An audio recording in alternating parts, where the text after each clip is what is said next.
don't want nobody to tell you shut up, because you be ready to fight somebody that tell you to shut up. You be ready to cuss them out when somebody tell you to shut up.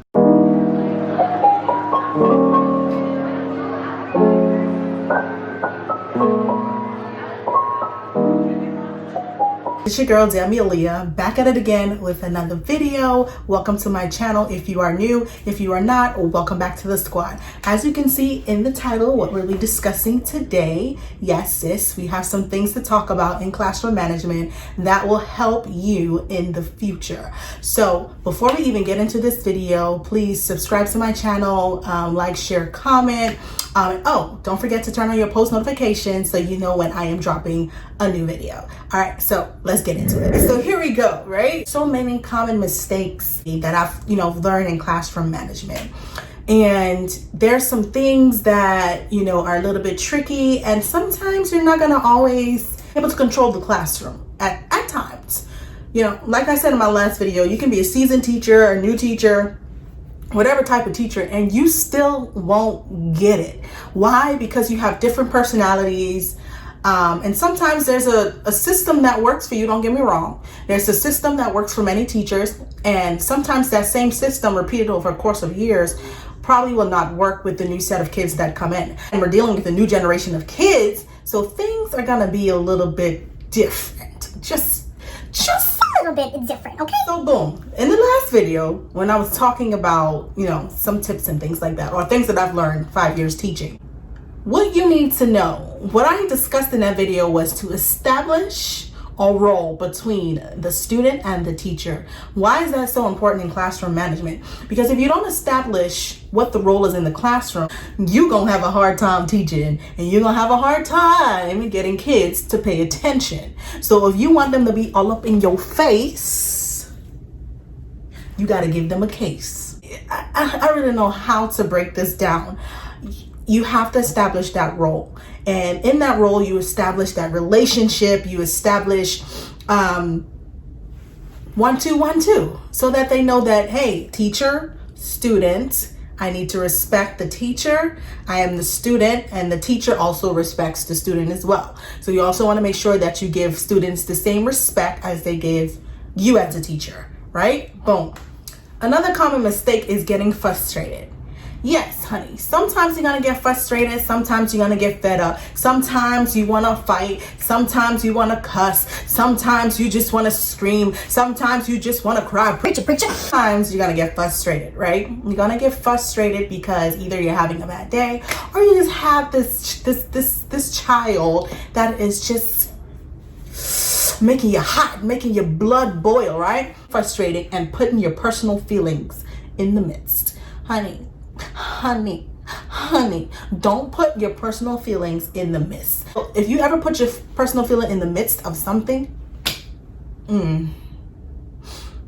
is all I can say. When personal feelings and mixed feelings get involved, you look at the situation different from a professional standpoint, and you don't want to do that. Don't get me wrong. There's some cases where, you kind of get personal depending on the situation. The child might be in a situation that you can't do anything about, and so that could be a personal feeling that you feel. But we're talking about classroom management. We're talking about how to deal with frustration when you have kids or a student who is just always making noise or always causing a disruption in the classroom. What do you do? So what I've learned and what has helped me is not to embarrass the child in front of their peers, because you will not get any results. So what you do is say, hey, Jesse, I would like to talk to you after class. You're not in trouble, but I want to speak with you. If you do it that way, there's a possibility that you'll get a better result. It's a better result than yelling, right? And then causing a whole disruption in the class, where you simply could have said, hey, I'll talk to you after class. You're not in trouble, but I'll talk to you. So never allow personal feelings to get in the way, because if you do, you're gonna be on your own. And another thing, stop telling children to shut up. There are better ways to say shut up if you want a kid to stop talking. You tell a kid shut up, guess what? They're going to do the same thing to other students and tell other students to shut up, especially if that's not what you want to teach in your classroom. So you as a teacher should never use the word shut up. And honestly, there's sometimes I slipped up and, I was furious and I was like, could y'all please shut up? Right? And so, of course, you may get in a reaction like, dang, you could have just told us to be quiet. You have other students in the class yelling, can y'all just shut up? And you don't want that type of aroma or atmosphere in the classroom. So a way to tell a child to be quiet, because see, I deal with middle school, come to them in a way that is for them, I guess. So in other words, in saying shut up, you can use voice levels. For me, I have a doorbell that I've been using. I have voice levels. I use a doorbell, or sometimes I can say, can you guys please bring it down? Or I say things like, if you guys do not bring it down, then I'm going to take away 5 minutes of recess. If you guys can't quiet down, then you guys are not going to work together. And it's just things like that that will get them to bring down. I was like, listen, guys, tell your neighbor they're too loud. Your guys are like this close. Make sure that you guys are using your whisper voice, unless you need to use your speaker voice. Never tell a kid to shut up, because either they could throw a tantrum and then you have this whole scene in the classroom that is unnecessary, that you don't need, and you don't need scenes in the classroom. You feel me? You just, honey, believe me when I say, do not use the word shut up. Ooh. It's raining outside, y'all. Rather than that, don't tell a kid to shut up, because you don't want nobody to tell you shut up. How you gonna feel if your colleagues came to your class and say, can you shut up? Your class is too loud. You don't want nobody to tell you shut up, because you be ready to fight somebody that tell you to shut up. You be ready to cuss them out when somebody tell you to shut up. So don't tell children to shut up. That's a part of classroom management. Use your words wisely. You heard the golden rule. Treat people the way you would like. Finish it? To be treated. That's right, sis. Now, another thing, sis, I've noticed. Sis or brother, whatever. It is raining really bad. And I'm like, by the window, I'm scared. Another thing I've noticed, a lot of teachers have done, they do not like to correct children's behavior in the, when I say correct children's behavior, they let a lot of kids get away with things. And, you have parents who may call the school, who may call you, and they're like, hey, Johnny told my child that his breath stank. And you're like, well, I was with Johnny all day and I didn't hear anything, right? And when there's situations in the classroom that happens, you have to act immediately, especially when it comes to bullying. I don't play with bullying in my classroom, because I know what it feels like to be bullied. I was bullied as a child. Believe you me. I was bullied as a child because of the way my hair looked, because I used to have like scars on my legs, things like that. I used to get bullied. So I know how it feels. And I know how it feels to have a parent call about their child being bullied, because you want everyone in the classroom to feel comfortable. And as a teacher, it is your duty to make sure that you are correcting the behavior of the kids immediately, especially if they say something that is inappropriate. You are correcting that behavior, because if you don't, guess what? You're letting them get away with the foolishness. Let me say it again. You are letting them get away with the foolishness. You are letting them become a classroom bully. And no, that's not what we want. When a child does something wrong, especially in elementary, especially you dealing with kindergartners, first, second grade, whatever, going up the ladder, and even in high school and middle schools, you still have kids that will still say nasty things or rude things to their peers. And as a teacher, it is thundering so bad. Never let other kids disrespect anyone in the classroom, because if they can disrespect another student, they're going to turn around and disrespect you, especially if you did not establish the role of the teacher and the student in the classroom. Like, again, that is so important. That is the number one thing. Establish the role between the teacher and the classroom. And I'm not telling you to have a strict classes. Again, we don't want no strict teachers in the classroom. Okay, we want the fun teachers in the classroom. And it's just a matter of the level of respect that you present and how the standards that you keep for your students, what standards are you upholding them to in that classroom. And no child is young enough, because some of them first graders and kindergartners, they cuss more than anybody that I know. Tell me I'm lying. They know words that I've never said in my life. Well, that's a lie. No words that are just too big for them to know at such a young age. And so, home training, all of that comes with it, but you are the teacher in the classroom, so you must correct the behavior. And that's simply by either talking with the student after class, correcting the behavior with the parent and having that conversation, so that way it doesn't happen again. Because kids go home, oh my God. It's a word.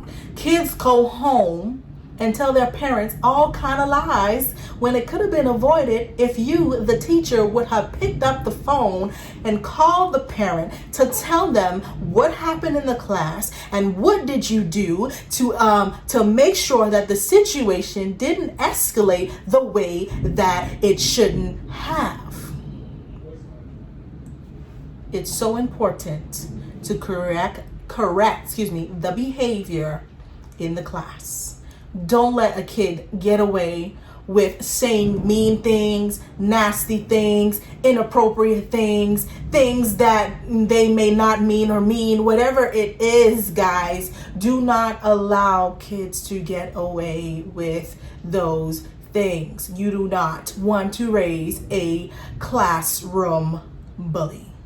That is on, period. This one's my favorite. You always picking on me. Why you always bothering me? Why you always asking me to answer the questions? Some of the things kids always say. Now, in classroom management, we expect children to learn. We expect our children to understand the material, understand our lectures. But also as a teacher, you need to make sure that the curriculum that you're putting together is not boring. Let me say it again. The curriculum that you put together is not boring.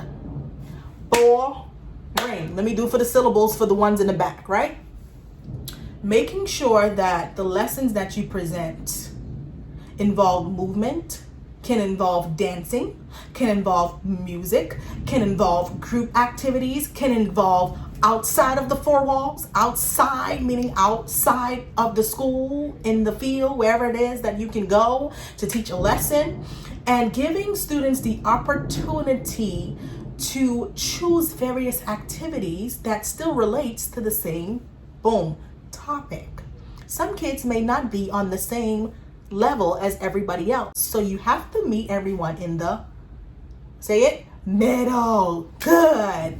So when you do that, right, you are creating a classroom of kids who now is not afraid to raise their hands to answer questions or to speak out when a question is being asked, versus a teacher who presents a boring material and expects everyone to pay attention and then keeps targeting that one student or students per se, either because they're not paying attention, either because they're falling asleep. And understand this, you have some kids who are very gifted. So if you're giving materials that are not challenging enough, they're going to give you a hard time. Never got tired of you calling in, picking up the phone. Hey, I need you to come and get Johnny, because I'm tired of Johnny. Johnny, get out my class. Let me tell you something. Your administration, yes, they're supposed to be there for you. 100%. 100% they're supposed to be there for you. And don't take my words wrong as I continue. They're supposed to be there for you 100% to help you out in classroom management, to help you out, in any area in the classroom, dealing with kids and discipline wise, right?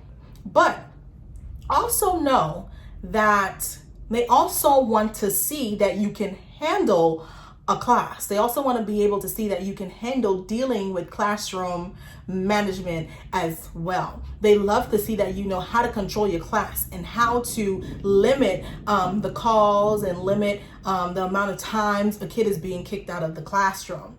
There's, things that you can do again to help deal with discipline. And it's simple as, again, getting those kids involved in the lessons and not just taking a piece of paper and saying, here, do the work. No. And I've noticed a lot with teachers, when kids say, I don't understand, believe them. Sometimes they really mean it when they say, sis, I don't understand, I need your help. And sometimes you have kids who are too afraid to speak up. And so that's why it's so important, man. It's so important to have a classroom where everyone feels free enough to lift their hand. And so make sure that your lesson plans is A1 so that students are paying attention in the class. Super important. But guys, that's all I have for you for the most common mistakes. I probably will do a part 2 to this because there are a lot of common mistakes that teachers make, including me. So, yeah, we're going to stop there and we're going to end this video here. So if you like this video, of course, like, comment, share, subscribe, tell a friend to tell a friend to tell a friend to tell their homie, and their homie tell that homie. All right. So again, don't forget to turn on your post notifications, and Demi will see you in the next video.